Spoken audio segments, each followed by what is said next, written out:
রাধে রাধে, হে everyone, তোমরা সবাই কেমন আছো? আশা করছি তোমরা সবাই ভীষণ ভালো আছো। আর সকলকে জানাই হ্যাপি হোলি। সকাল সকাল আমি উঠে পড়েছি ঘুম থেকে। আমার পুজো পুরো কমপ্লিট, কেন কি আজকে বাড়িতে ছোট্ট মতো একটা অনুষ্ঠান আছে, তো সেটাই তোমাদের সঙ্গে শেয়ার। তো দেখো আমি পুরো সবজি টবজি পুরো রেডি হয়ে গেছে।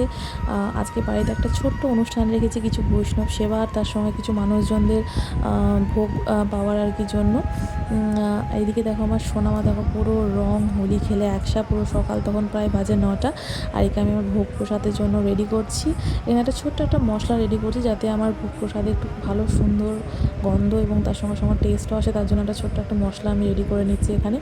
আর ওখানে আমার অন্নও রেডি করে নিচ্ছি, কেন কি এটা যাবে পায়েসে, তাই একটু ঘি একটু ভালো করে ভেজে নিচ্ছি জিনিসগুলো। আর তার সঙ্গে সঙ্গে থোর, কচু শাক ভাজা, এগুলো কেন কি এগুলো হচ্ছে মহাপ্রভুর ভীষণ একটা ফেভারিট খাবার, তাই এগুলো আর কি আমি রেডি করছি। আর একটা কথা তোমাদের সঙ্গে শেয়ার করি, আজকের এই অনুষ্ঠানটা আর একটা কারণের জন্য, সেটা হচ্ছে আজকে আমার জন্মদিন, যার জন্য এই অনুষ্ঠানটা একটু বেশি করেই আর কি করছি, বড়সড় করে। বড়সড় বলবো না, বেশ ছোটোখাটোর মধ্যেই আর কি করছি। তো সেটা আর কি আয়োজন আর কি, তাই ভাবলাম তোমাদের সঙ্গে একটু এই ভিডিওর মাধ্যমে একটু ছোট্ট করে শেয়ার করে দিই। তো দেখো আমার পুরো মোচাও রেডি হয়ে গেছে, আর তার সঙ্গে সঙ্গে বাঁধাকপির পকোড়াও রেডি হয়ে গেছে।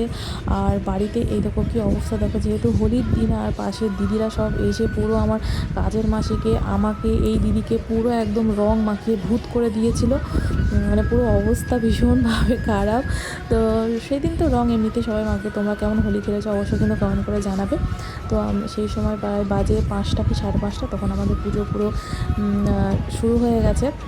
গৌরীয় মঠ থেকে কিছু প্রভুরাও এসেছে, কেন কি তোমরা তো জানো, যেহেতু আমরা নবদ্বীপে থাকি, তো এখানে প্রচুর মঠ আছে। তো মঠের কিছু প্রভুরা এসেছিলেন, আর আমাদের ঘর এরকমভাবে একটু সাজানো হয়েছে, তাই ভাবলাম তোমাদের সঙ্গে শেয়ার করি। আর যেহেতু আমাদের আলক্ষ্য নেই, তাই আমরা দর্পণেই আমরা এরকমভাবে অভিষেক করি। তো আমার অভিষেক পুরো কমপ্লিট হয়ে গেছে। আর এখানে দেখো মহাপ্রভুর জন্মস্থানে কি অবস্থা, দেখো পুরো লোকজনের সমাগম, মানে প্রচুরভাবে ভিড় ছিল, মানে দাঁড়ানোর জায়গা নেই। এই ভিডিওটা আমার একটা দিদি শেয়ার করেছে, কেন কি আমি যেতে পারিনি, কেন কি বাড়িতে প্রচুর ব্যস্ত ছিলাম, যার জন্য আমি যেতে পারিনি। তো আমার দিদি আমাকে এটা ভিডিওটা ছোট্ট করে আর কি পাঠিয়েছে, তো দেখেই আমার এখান থেকে আর কি প্রণাম করলাম। তো দেখো কত রকমের অন্ন ভোগ, নানা রকমের প্রায় 108 না 56 ভোগ এখানে লেগেছে, আর প্রচুর মানুষজন, মানে দাঁড়ানোর জায়গা নেই।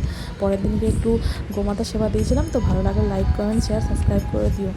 টাটা।